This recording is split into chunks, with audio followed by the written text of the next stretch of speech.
إن نادي الأهلي المصري تأسس عام 1907 ميلادي.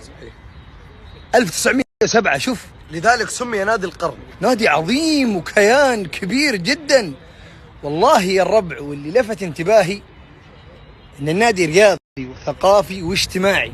خلي كرة القدم، لا، النادي داخله تعرف شو؟ مدينة. نادي داخله مدينة، يعني كيف؟ كوفيات ومطاعم واستراحات وقعدات وأشياء ثقافية واجتماعية. وكبار السن من الآباء والأمهات يجوا هنا مع عيالهم، صار عندهم روتين يومي من الفجر إلى المساء يوميا، لك أن تتخيل. لذلك هالشيء جدا لفت انتباهي. وبالتحديد شفنا ملاعب كرة قدم، سويمينج بول، بادل، تنس، كل ما هو متعلق بالرياضة وكل ما هو متعلق بالأشياء الثقافية والاجتماعية. مدرسة، نادي يدرس والله.